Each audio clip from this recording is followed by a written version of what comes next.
Hello friends, எல்லாருக்குமே இந்த சித்திரை திருநாள் ரொம்ப சந்தோஷமாக இருந்திருக்கும்னு சொல்லி நம்புகிறேன். எங்களுக்குமே அன்றைக்கி டே சூப்பராக கம்ப்ளீட் ஆச்சு. சொல்லப்போனால் அன்னைக்கு டே மேக்ஸிமம் டைம் கோவிலே ஸ்பெண்ட் பண்ணியாச்சு. ஏன்னா இப்போது திருவிழா நடக்குதுன்னு சொல்லியிருந்தேன் இல்லையா. ஸோ சாமி சுற்றி வரும் அப்படின்றனால சாமி பார்க்குறதுக்காக அன்றைக்கி லஞ்ச்லாம் முடிச்சுட்டு கொஞ்சம் நேரமே நானும் அம்மாவும் கோவிலுக்கு போயிருந்தோம். இந்த திருவிழா நடக்கிற 15 நாளுமே டெய்லி சாமி பார்க்க போக முடியலனாலும் இந்த மாதிரி விசேஷ நாட்கள் வரும்போது போய் பார்த்துக்கிற வேண்டியதான். இன்னி பார்த்தீங்கன்னா டியூஸ்டே மார்னிங் போல் பைக் சர்வீஸ்க்கு தான் விட்டுருந்தேன்.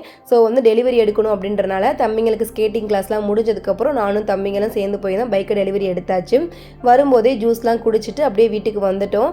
இன்றைக்கி டின்னர் ரெடி பண்ணுற வேலைகளுமே எதுவும் இல்லை. ஏன்னா இன்றைக்கி லஞ்சுக்கு வச்ச சாப்பாடே கொஞ்சம் இருக்குது அப்படின்றனால அதையும் நைட்டுக்கு சாப்பிட்டுக்குவோம். இன்னி பார்த்தீங்கன்னா தம்பிங்களுக்கு நெக்ஸ்ட் அகாடமிக் இயரோட சப்ளைஸ்லாம் கொடுத்து 1 வீக் கிட்டவே ஆயிடுச்சு. ஸோ அதை எதுக்குமே கவர் பண்ணலை அப்படின்றனால அந்த வேலைகளாம் தான் பார்த்துட்டு இருந்தோம். இன்றைக்கி டே எங்களுக்கு இப்படி தான் கம்ப்ளீட் ஆச்சு. நீ நாளைக்கு ஒரு vlogல பார்க்கலாம். பாய்.